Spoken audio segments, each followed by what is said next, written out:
Quicosis es una presentación de Superautos Doral. Saludos, hoy es miércoles 18, ya han pasado 3 días de la elección. Hay un ánimo distinto en cuanto a que la gente está buscando las razones por las cuales ocurrió lo que ocurrió. Y hay un profundo debate. Y como quiera que uno de esos ingredientes, Chugo, porque él tiene muchas cosas que decir. Yo le ponía Chugo antes. Ahora yo soy un ingrediente, está bueno. Sí, un está ingrediente. Interesante el asunto. Puede ser un cubito. El cubito tiene el sabor, el secreto del sabor. Es que el Chugo dice que cuando alguien le dice a él, mira, tú eres uno de los protagonistas, tú eres uno, él dice, ay Dios mío, es una maldición china.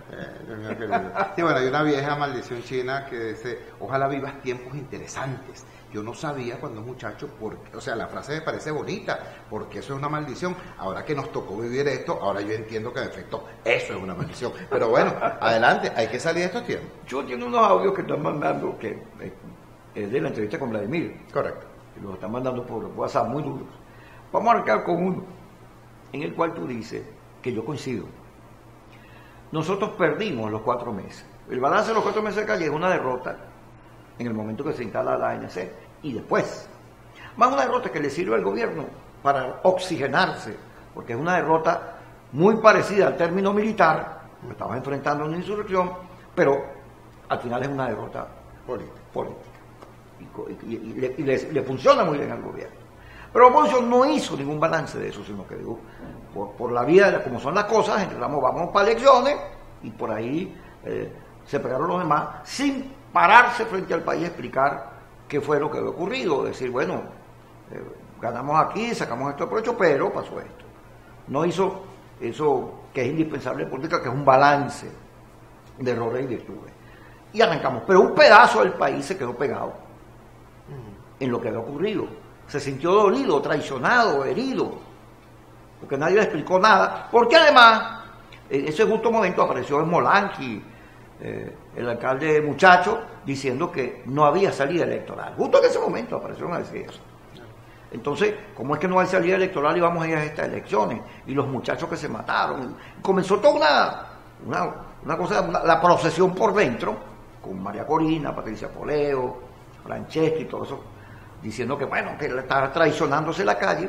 Y así fuimos pensando que la mayoría nos iba a dar para ganar las gobernaciones, porque además las encuestas lo decían todos los analistas, no había manera, pues el gobierno se veía en la peor crisis del país, hambre por todos lados, de manera que bueno, vámonos para allá. Pero resulta que el día de la elección, póngame el gráfico por favor, señor director, el día de la elección aparecen estos números. Yo fui uno de los que dije, fraude, qué horror, qué terrible, hay fraude. Pero cuando yo veo los números, descubrimos que en la elección parlamentaria, que cuando tú eras coordinador de la MUSE, sacaron 7.726.000 y el PSUV 5.006.622.000. Pero en esta, con 61% de participación, algo menor, la unidad saca 4.800 y el PSUV 5.500. Es decir, hay una disminución de 3 millones de votos por el pecho.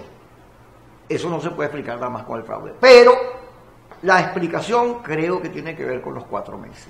¿Qué pasó en esos 4 meses? Porque tú estás diciendo que hubo una insurrección y la insurrección, quienes la dirigían, la perdieron. Lo que pasa es que la insurrección es apenas la tercera estación de una vereda de derrota. Me explico. Fíjate, para ubicarnos en primer lugar en el momento presente. Ahorita parecen surgir 2 excusas para lo que ocurrió el domingo. Unos dicen, el tema es la abstención, los culpables son los abstencionistas. Otros dicen, el tema es el fraude, el culpable es el gobierno que perpetró un fraude. Esas 2 explicaciones, esas 2 excusas, tienen un severo defecto. El defecto fundamental es que coloca la causa eficiente más allá de nosotros mismos. Los culpables son otros. Eso es madurismo típico. Maduro siempre dice que el culpable es el imperio, la derecha, Trump. Entonces, siempre el culpable es otro. Y como a Maduro la es ineficiente, la explicación se disuelve y el problema sigue. Pero lo mismo puede pasar a quienes buscan la explicación más allá de sí mismos. La culpa no la tienen los abstencionistas porque los abstencionistas no existen. O sea, nadie nace con un cromosoma abstencionista, nadie nace con el hierro de la abstención pegado. O sea, esos son venezolanos, es más, son votantes nuestros que dejaron de votar por nosotros, no son abstencionistas. Son venezolanos que se abstuvieron, que es algo completamente distinto. En cuanto al fraude, bueno, veamos. ¿Cuál es el fraude? Porque cuando dijeron la noche del 15 de octubre, fraude, brincó el país, no el gobierno. El país, a decir, ¿dónde están las actas? ¿Dónde están las pruebas? 24 horas después nos dijeron, no se trata de actas, es que es un proceso fraudulento. Hermano querido, el proceso fraudulento lo conocíamos desde antes. Eso es como descubrir ahorita que Maduro tiene bigote. ¿Tú me entiendes? Sí. Sabíamos lo de la negación del cambio de los candidatos, el tema de la distribución a última hora de los centros de votación, la presión sobre los empleados públicos. Es decir, hay una trampa estructural, pero esa trampa estructural se asumió como parte del paisaje que se podía revertir. Entonces, estemos de acuerdo por lo menos en algo desde el punto de vista metodológico. El fulano fraude estructural, la fulana trampa estructural no es la causa eficiente de lo que pasó, porque es un dato estable de la ecuación. Los abstencionistas no son los culpables del asunto, porque esa abstención es consecuencia y no causa. Entonces, ¿qué fue lo que pasó? En mi humilde opinión, lo que pasó es que nosotros cambiamos un camino de victoria por una vereda de derrota. Nosotros obtuvimos, como tú mostraste en tu gráfico, la victoria más grande de la historia político-electoral de Venezuela, el 6 de diciembre del 2015. Si hubiéramos seguido por ese decurso constitucional, venían las elecciones de alcaldes, las de gobernadores, las presidenciales, y estaba cantado el resultado, pero se metió el morbo cortoplacista. Había que salir esto rápido, recuerdo yo, el fast track, la salida rápida. Se armó una discusión sobre eso y se colocaron todos los huevos en una sola canasta, el referendo revocatorio. Bueno, ocurrió lo que era lógico esperar, previsible. El referendo revocatorio fue decapitado. ¿Qué ocurrió? Que los propulsores del revocatorio, en vez de defenderlo, inventaron entonces tres excusas mágicas, tres ideas mágicas: el juicio al presidente, el abandono del cargo y la marcha Miraflores. El juicio al presidente no existe en la Constitución, el abandono del cargo más patético no puede ser, y la marcha Miraflores no es una estrategia, sino una actividad. Entonces, esa es la primera y la segunda estación de la vereda de las derrotas. La tercera estación es la salida parte 2, porque de aquel cuento de Miraflores a finales de octubre, pasamos Navidad mediante y diálogo abortado a la salida parte 2 en abril del 2017. Desde abril hasta julio nos estuvieron diciendo 4 palabras mágicas que están en el discurso del 3 de julio en el Teatro Chacao: rebeldía ascendente, levantamiento nacional, hora cero y huelga general. ¿Eso qué es, hermano querido? Eso es el discurso, ¿cómo te digo? Ese es el discurso insurreccional. Porque nos dijeron, mira, la calle no es para lograr elecciones, la calle es la salida. La calle es la salida y la salida es la calle, ¿no? Para parar la constituyente y eventualmente salir del régimen. Bueno, llegó el 30 de julio y se vio que eso era mentira. No había militares, no había nada. Todo eso era cuento. Entonces, esa es la tercera estación de las derrotas. Esa dirección, en vez de decir, mira, vale, tenemos este asunto, 130 muchachos asesinados por la represión, este desastre, es una derrota de calle y además una derrota política. Hay que reflexionar sobre eso. En vez de eso, dijeron, no vamos a hacer balance, vamos a pasar la página. Pasar la página tiene un defecto, que no es un tema metodológico, un tema de fondo. Si tú en vez de hacer un balance pasas la página, ni capitalizas los éxitos, ni aprendes de tus errores. Así es. Pasaron la página y dijeron, bueno, sabes, yo te estaba diciendo que había que la calle era la salida. Ahora te digo otra cosa, hay elecciones pasado mañana y vota por mí. Por supuesto, hermano del alma.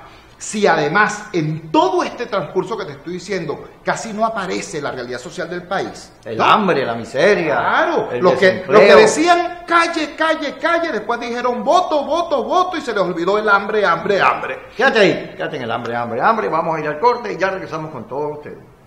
Somos Superautos Doral, con las mejores ofertas en carros en Miami. Financiamiento para todos, sin social, sin crédito, con tan solo un down bajo. Todos califican. Y ahora con 3 meses de garantía. Y tu primer cambio de aceite gratis. Te damos tu garantía por escrito.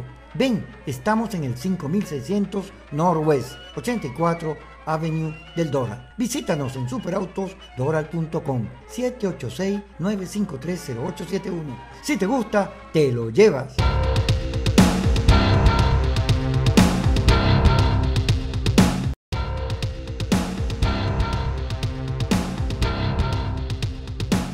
Seguimos con Chugo Torrealba, saludando por supuesto a Carla Angola, querida, amada, idolatrada, y a Carlos Acosta, nuestro amigo, allá en Miami, porque este programa lo están viendo allá y también lo puede ver todo el mundo a través de Kikosis TV, en las redes donde estamos desde hace rato.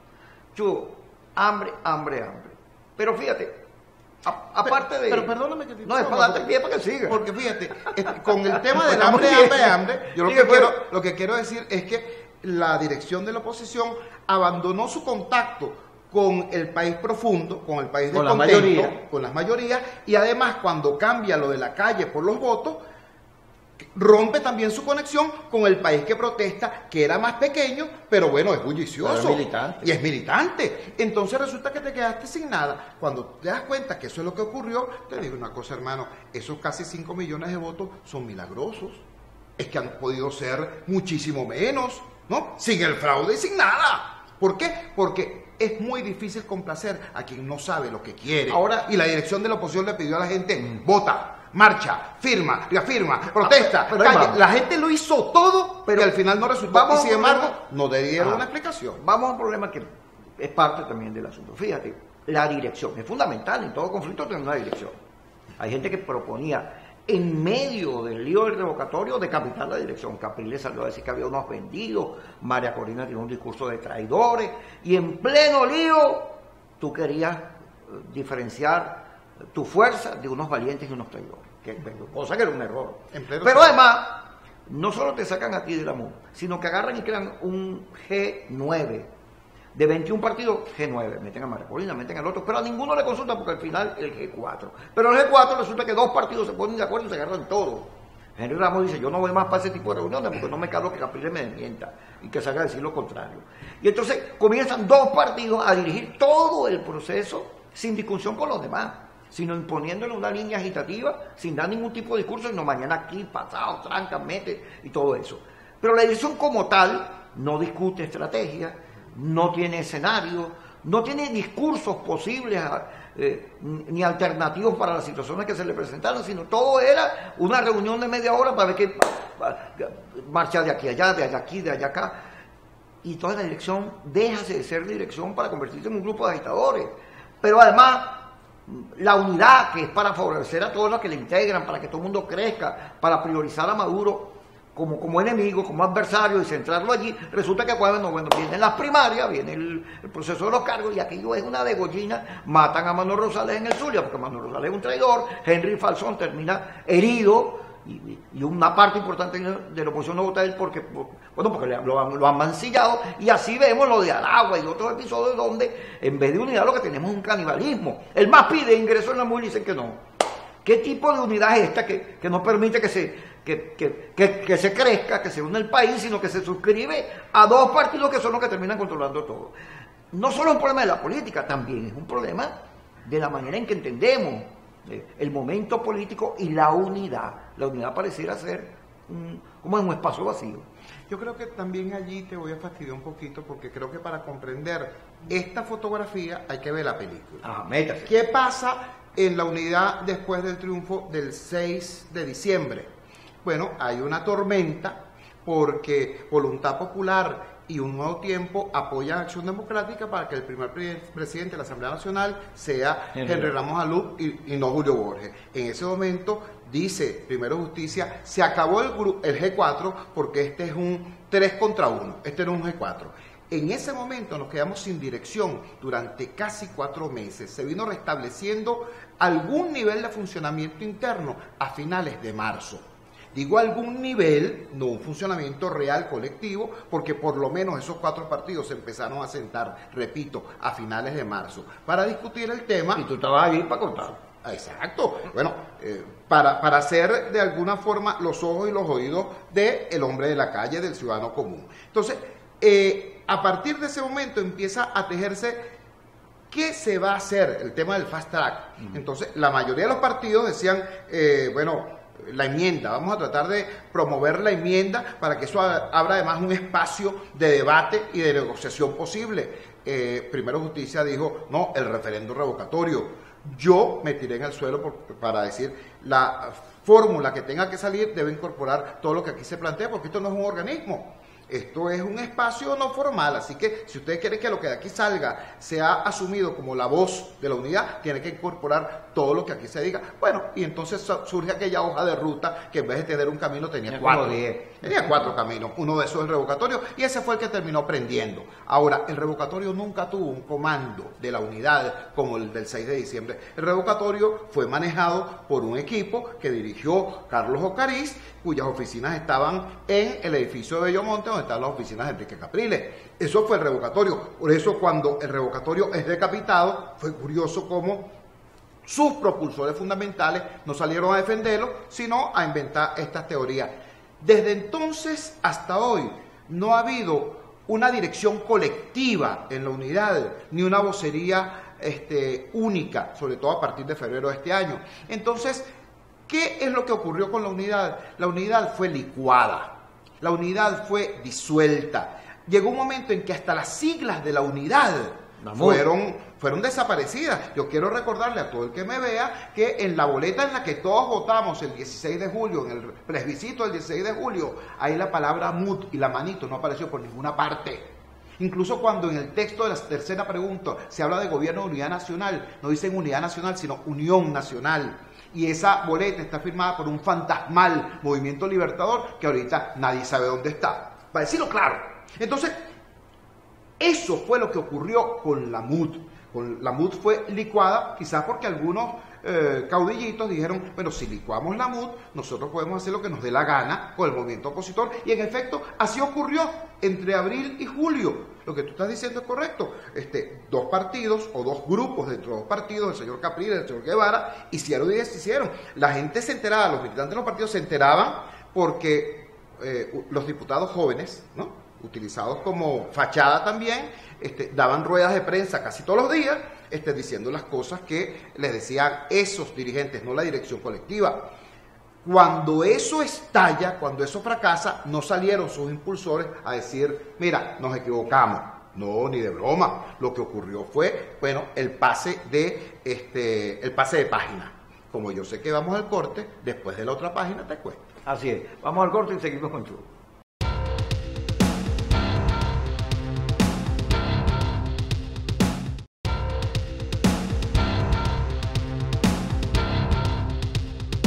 A todas estas, Chugo. Okay. Sigue, porque está que todas. No. Bueno, estabas en la búsqueda, había licuado. A todas estas, bueno, llegamos a esta situación. La gente se dice, caramba, pero ¿por qué dejaron solo al muy honorable Gerardo Blay?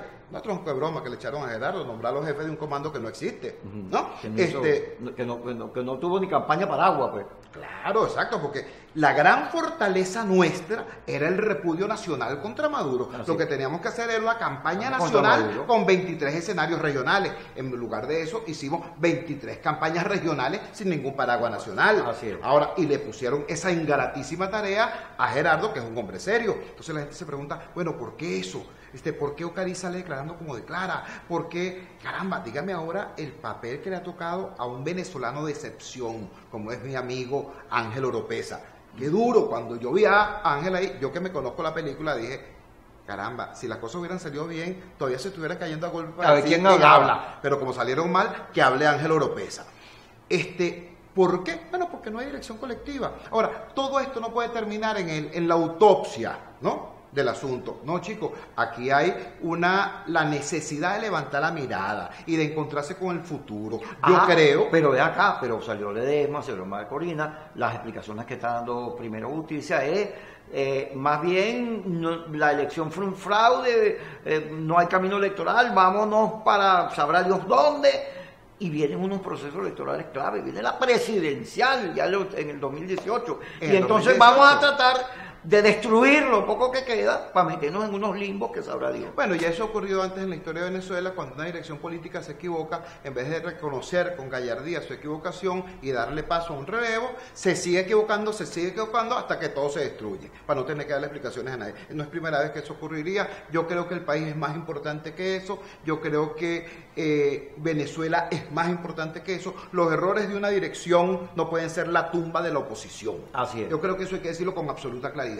Y yo creo en que aquí hay reserva moral y reserva política como para construir un nuevo tejido que nos permita avanzar. Ojo, cuando estoy hablando de nuevo tejido no estoy hablando de adolescentes metidos en política. Ojo, yo no confundo relevo político con relevo generacional. Yo quiero recordarle a todo el mundo que cuando llegaron acá Jesse Chacón Escamilla, Diosdado Cabello, Hugo Chávez, etcétera, etcétera, ellos se presentaron como la juventud militar, que iban a salvar al país de los viejos corruptos. ¿Quién eran los viejos corruptos? González Lander, que construyó el metro, Sucre Figarela, que construyó la CBE, Rafael Alfonso Rabar, primer presidente de la PDVSA nacionalizada. No vale, el tema no es generacional. Tú puedes tener 13 años, 40 años, si eres un caudillito, eres parte del pasado. Aquí hay la necesidad de reconstruir una unidad opositora que tenga dirección colectiva, pero vocería coherente y línea de acción. ¿Cómo la reconstruyes si los jefes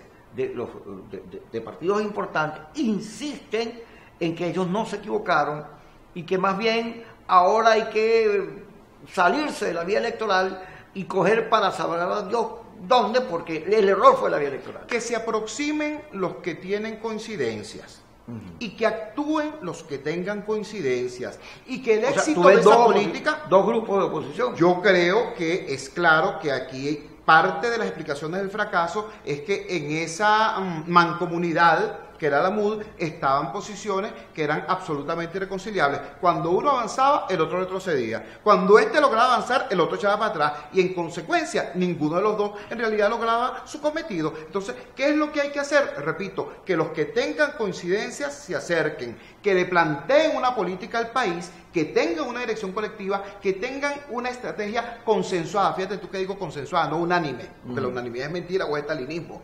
Consensuada y una vocería coherente. Si eso ocurre, van a aplicar una política y esa política va a tener éxito. Y el éxito va a permitir que los demás vayan aproximándose a ese polo. ¿Tú crees que tu salida de la MUD tiene que ver con que se pensó por la votación de la Asamblea Nacional que ya estábamos listos y íbamos para Miraflores? En todos los candidatos presidenciales comenzaron a verte a ti como un obstáculo, como un competidor. Yo en realidad no creo eso, ¿sabes? Porque yo he dicho siempre, de manera enfática, que yo no ni he sido, ni soy, ni seré candidato a nada, así que el miedo es libre, pero no creo de verdad que hayan tenido ese temor. Lo que yo sí creo es que había gente que al ser inhabilitada dijo, se acabó la vía electoral, pero se acabó para todo el mundo.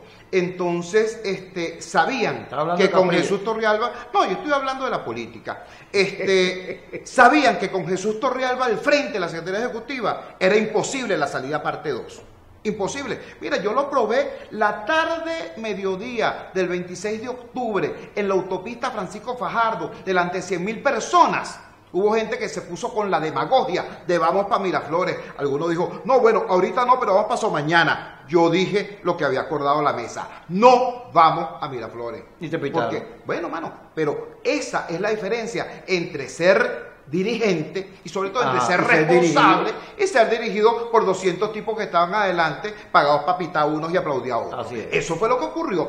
Repito, yo lo he demostrado con los hechos. A mí me tocó perder. En el 2004 nosotros perdimos cuando el referéndum revocatorio y a mí me tocó ganar. Yo tuve el honor de dirigir la victoria electoral más grande en la historia política electoral de Venezuela, que fue la del 6 de diciembre. Yo aprendí humildemente de ambas cosas, del fracaso y del éxito. Por eso creo tener alguna autoridad, alguna mínima autoridad para decir, mira, mano, no es el camino. El camino es ese que te digan, mira, bueno, sí nos equivocamos, pero ahora no me da la gana y me sigo equivocando.